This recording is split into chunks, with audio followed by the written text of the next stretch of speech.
Hello, welcome to my vintage Schumacher RC video. In this one we are going to rebuild, service, call it what you want, the Schumacher Cougar. This is an original diff, this is. So it's not been opened for many years. So we're doing the gearbox in this video. So this diff is made up of the pulley and the T258 pulley flanges. Very standard for this era of car, with the flanges and the pulley, with the awesome Mr. Cecil diff. When did he design it? 1970 something. I think he designed it in the 70s. But anyway, this is the diff. Wait, look at this. This is what you call a friction pad. Friction pad that should be stuck to the washer. That should be stuck to the steel thrust washer. So that's not survived very well. Plus, looking at this, look at the state of it. This is what happens when you over grease your diff. This is why I always put tiny bit of grease in there. Doesn't need much. All you got to do is lubricate the bowls, or the diff bowls. I mean, in later years I've actually so say upgraded. I put ceramic diff bowls in some diffs nowadays, see how they go. But these tungsten diff bowls are very tough.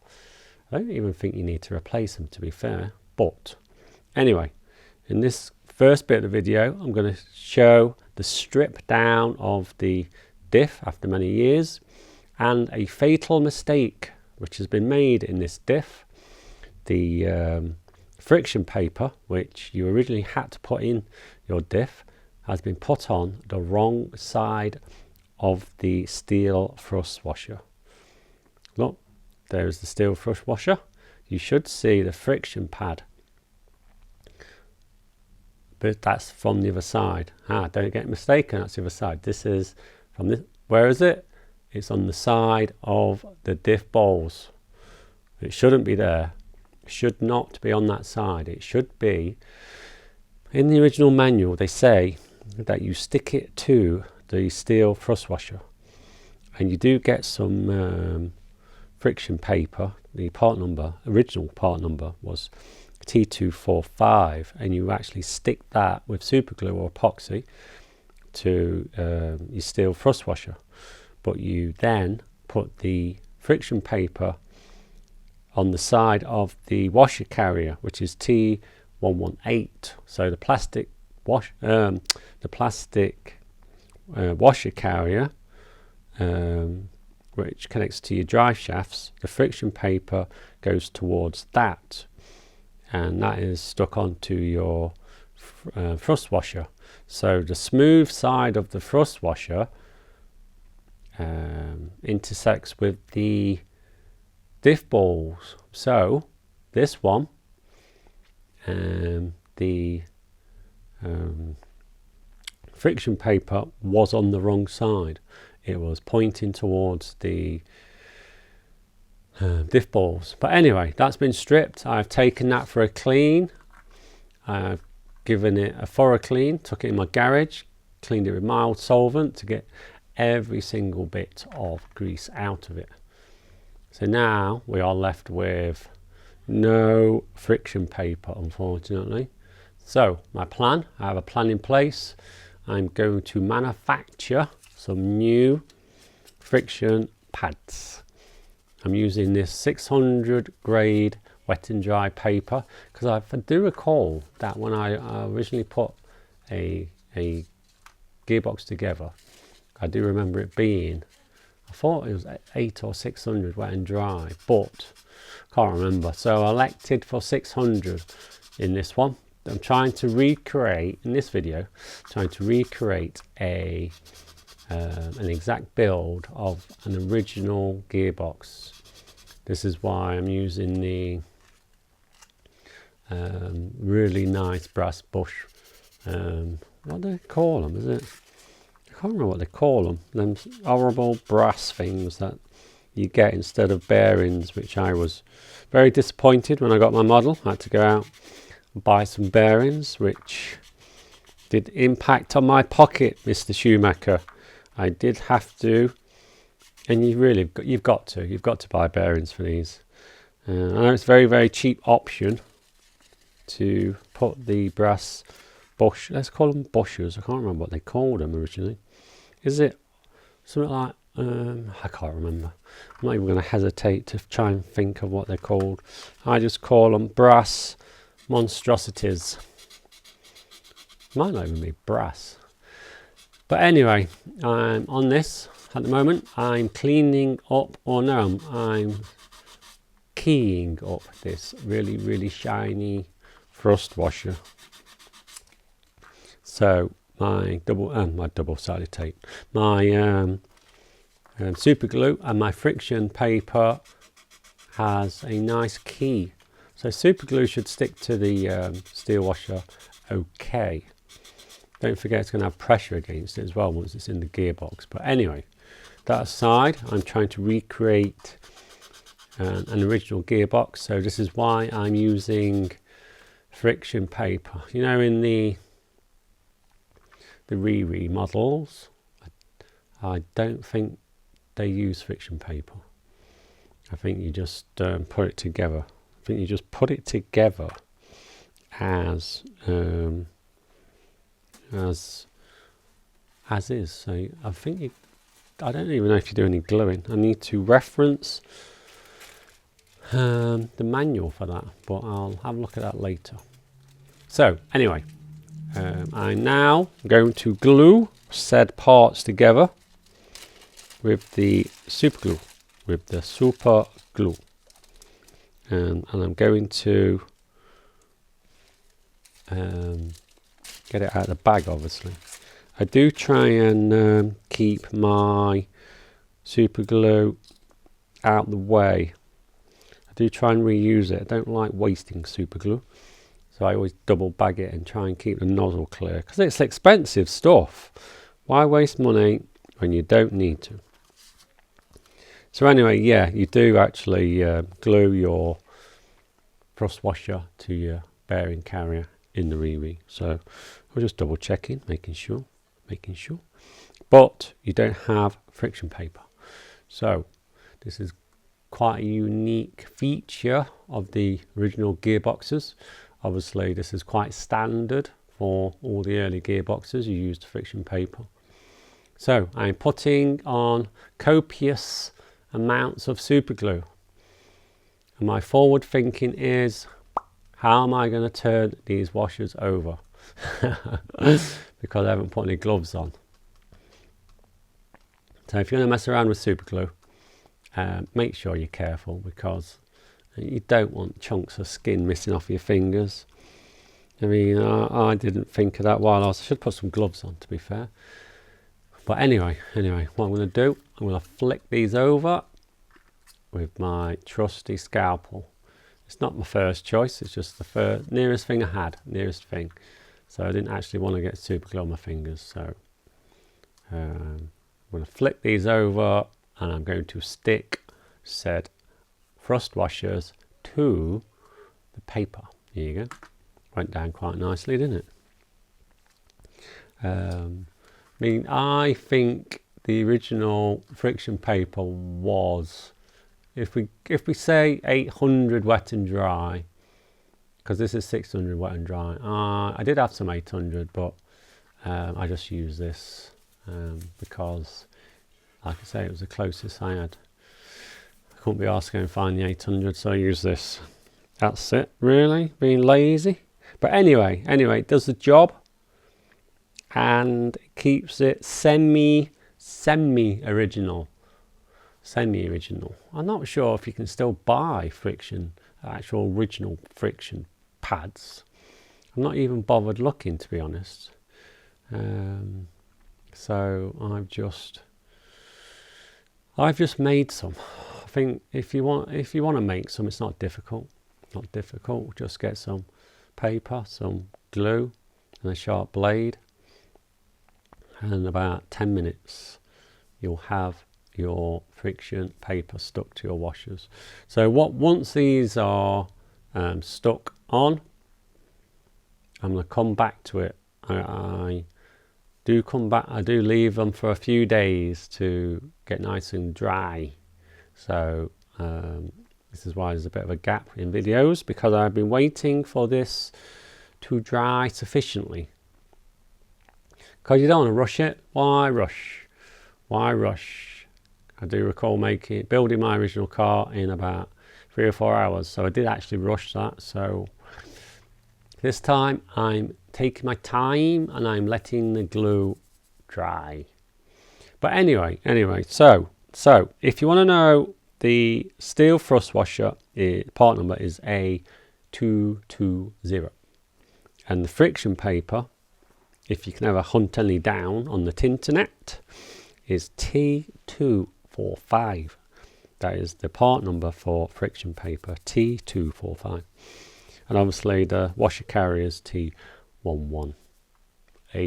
Very important, that part numbers. Got to remember, part numbers on most Cougar models are the same. Part numbers. So don't ever be fooled with getting parts, say re parts are the same part numbers as the original parts. So don't forget that. So if you're ever looking for parts, don't mistake them for original parts, because they are the same part number. Just a bit of a tip of the trade. Anyway, look, I've left this to dry so efficiently, and now I am being very, very careful. Oh no, sorry, I'm still constructing. I have not got to the point where they are dry. So anyway, so if you're going to do this, do not rush this bit. Make sure they are dry and they are stuck rock solid to your thrust washers. So anyway, that bit was boring, wasn't it? Very boring. Let's speed it up. Let's speed this up. So very, very careful doing your cutting. That's if you're actually bothering to do this process. I mean, I did it because obviously I want to keep this quite an original, because if anyone ever takes this apart in the future, they'll go, oh look, we've got friction paper, it's original. And of course it will be the right way round. Shiny bit of thrust washer towards the diff bowls, remember that. So I'm just finishing off around the edges with some sanding paper to make it nice and neat. We don't want any rough edges catching the inside of the pulley, do we? So I'm just giving it a trim it round. Nice sharp blade. Do like a nice sharp blade. You got to make sure, whatever you do, you got to watch your fingers. So I do, at some point I do start rushing this, because I want to get it done. And it's, you got to remember, Mr. Schumacher in his day built cars for modelers. That's what his mantra was: build cars for modelers. People like to model. They do like to model and trim big fat bits off the wishbones and so forth, like trimming and sanding when they build stuff. Very much so. We do like that, don't we? Do like to trim as plastic. So anyway, this bit's almost done. So we have got 2 thrust washers with friction paper now stuck, and now that can be put in the gate. Look at that model, that is done. So we've got 2 friction washers with paper, and we're all ready to put the gearbox together. Look at that, marvelous. Marvellous, look at that. Looks like brand new, that looks brand new. Very nice. You got your friction paper, stuck like a rocking horse, stuff to the washer. Look at that, didn't take very long really. In real time, that is not a big job, not a big job. So now, when we come to it, we start by making sure everything is ready for construction. This is the pulley. This is the infamous gearbox pulley. And I don't believe it has a part number. Don't believe it does. So you've got your 3 screws, each side holding it together. Very nice design, to be fair. Mr. Schumacher made a very nice design of his, what you call it? Gearbox. Very nice, very nice. Very nice diff. But anyway, I'm going to put in my balls. I always do it like this. I like to make sure my balls go in. I mean, you could grease the pulley first and then stick your balls in. But I always stick my balls in first. I like to get my balls right in. Get your balls right in, nice and deep into the holes, and then grease. I mean, because you want to lube your balls after you've got them in. That is the main objective. Excuse me. So I don't use any lube at all at this stage. I always get my balls in. I count my balls like 1, 2, 3, up to, I think there's 4. It's a 14 in here, something like that, isn't there? Something like that. It's quite a few. There's a couple of balls that go in here. Oh, actually, yeah, I remembered what the diff pulley part number is. It is T203, I think it is, T203. It does have a part number, so it's not just called a diff pulley. It has got a part number. Everyone likes a part number. So I always make sure my balls are in, and now I'm going to give it some nice grease. This tube has lasted me a fair few decades, I must admit. Do like to use a little bit of grease in my diff. You saw at the start of the video what can happen if you use too much. It gets all messy. Who wants a messy diff? No one. Here you go, my balls. Look at that, my balls have come out. I hate that. Hate it when the balls come out when you've lubed. Hate that. But I always do one side first. Make sure the carrier is on the other side, holding the balls in place. And now, soon as this process is complete, I mean, it's not. I wouldn't really call this difficult. It's not a difficult process. It's just a little bit time consuming, but there's nothing I'd call difficult about this. I think it's a case of making sure you get everything in the right position. I think that's the main thing, and getting your thrust washer the right way round. So, steel bit of washer pointing towards the diff balls. Okay, so don't forget that. Don't ever put the friction paper towards the diff balls. That is the wrong way around. The wrong way around. So, anyway, so we're nicely lubed. I've probably gone a little bit too much grease in here. Probably a little bit too much. You've got to be careful because you just overload it. You don't want too much. Don't want too much.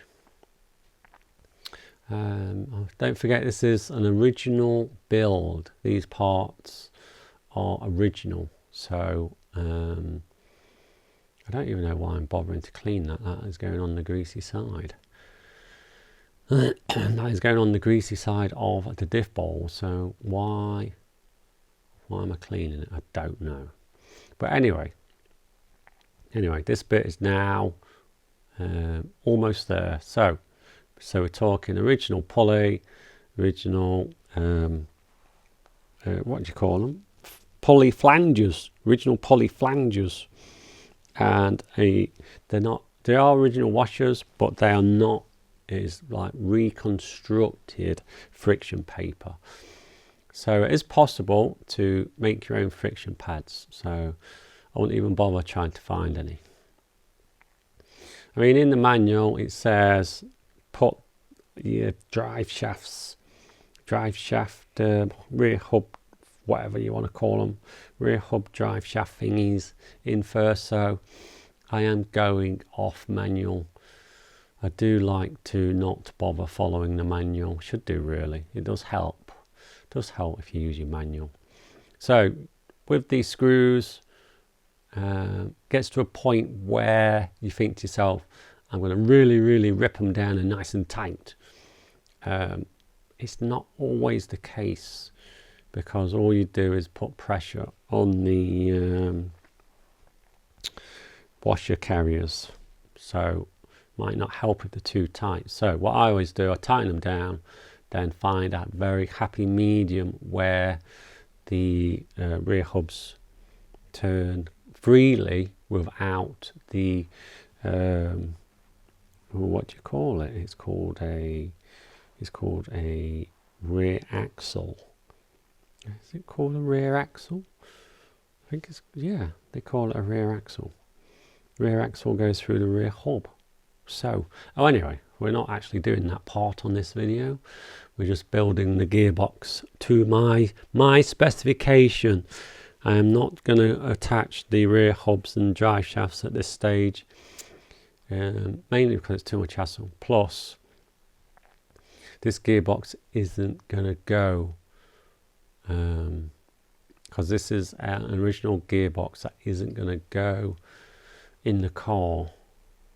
That is a bit of a secret, mainly because we are using the original brass bushers, or these things. Oh dear.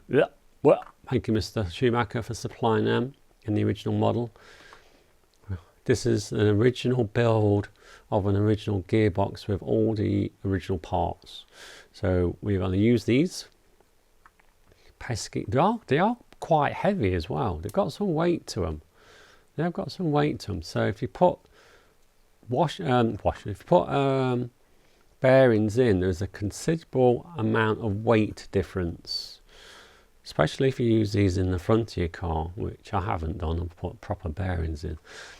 To be fair, the whole car's got proper bearings in. Technically, if you think about it, when I bought my car in 1990, it came with these pesky brass abominations, and because it never came with bearings, I fitted them because I wanted to have a go of my car, and I thought, it's going to take me another week or two to get the 15 or so pounds to buy some bearings. So I did use my car with these in, and then I put the bearings in very shortly after. So if you're after, technically you could have an original build with bearings, but the car didn't come with bearings. But I didn't know it didn't come with bearings, so I fitted these. So if you want to be like proper picky, you could say a car with bearings isn't original. I wanted to be proper picky.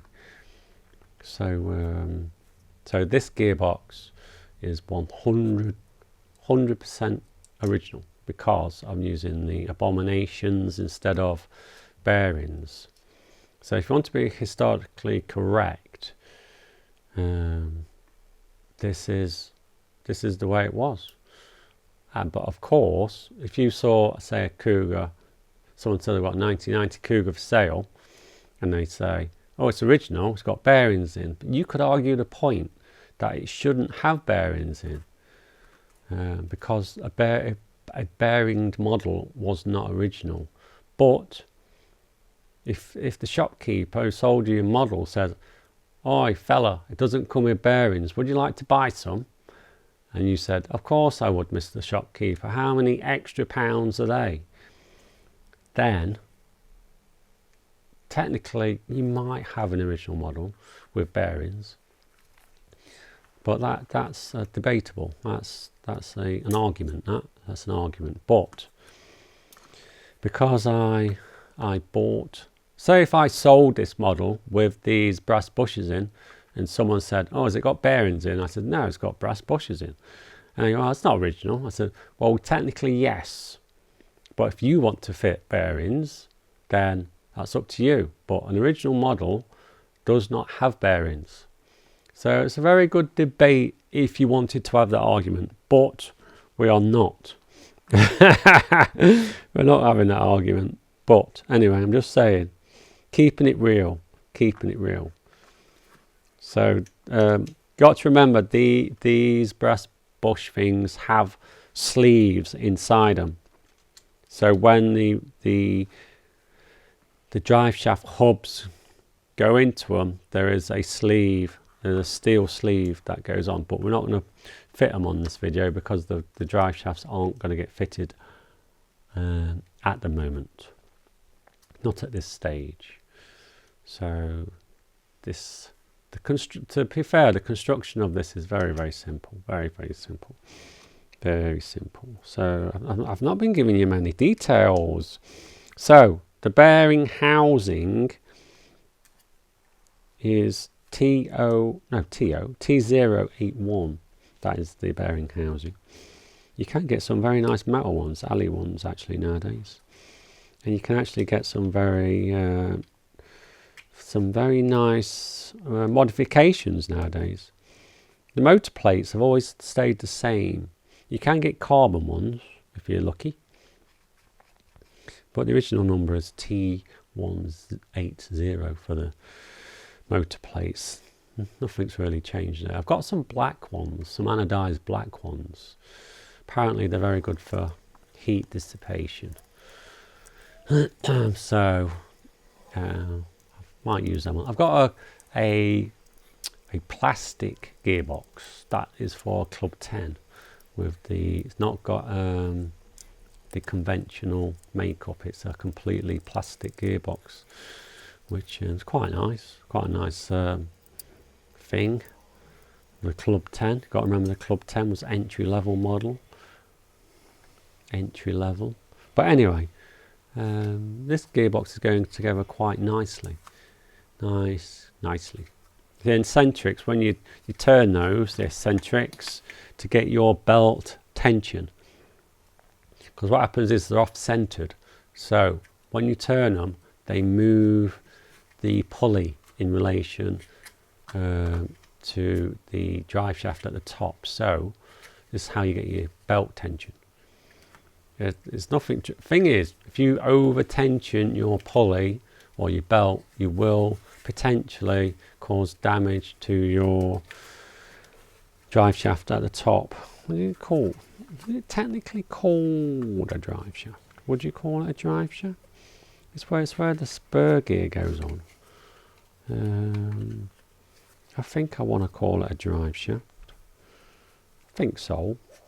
But anyway, if you over tension your belt, you will potentially damage your pulley shaft. Let's call it pulley shaft. Not sure what you call it. But anyway, that's nothing worth worrying about. The main thing is turn your eccentrics to get your belt tension. It's very, very good design, very good design. You can get some nice aluminium eccentrics, but they're just technically the bling because you get the same effect. It's belt tension. They do say your belt should be able to move between 1 and 2 millimeters, which that is pretty tight. That is pretty tight. So look, giving it a press, that is about 1 or 2 millimeters. So that is pretty tight belt tension. That is, and just make sure you don't move the eccentrics and get them in quick. Get them pesky little screws. I don't know if you've noticed, but these screws are pan head screws. Got to remember, if you want to keep your model original, they need to be pan head screws. not modern Phillips screws. Well, technically the Cougar 2 had Phillips screws, so they didn't get, not that modern. But anyway, this is the original gearbox. I mean, technically, if you had a Top Cat and a Cougar next to each other, this would be exactly the same, this gearbox, exactly the same. Obviously without the bearings. So, anyway, that's it, all done. Very simple, smashed it out, job done. That is a very nice original gearbox, all completed and finished, and let's call it done. Oh, of course, let's just show the diff working without the screw through the middle. So that's nice and loose, that is, no wrong with that, very nice and loose. Bit of tension in the belt, works quite nicely. So anyway, let's call it a wraps on the gearbox. The nice original Cougar 90 gearbox, all done, restored, put together and finished. And laters.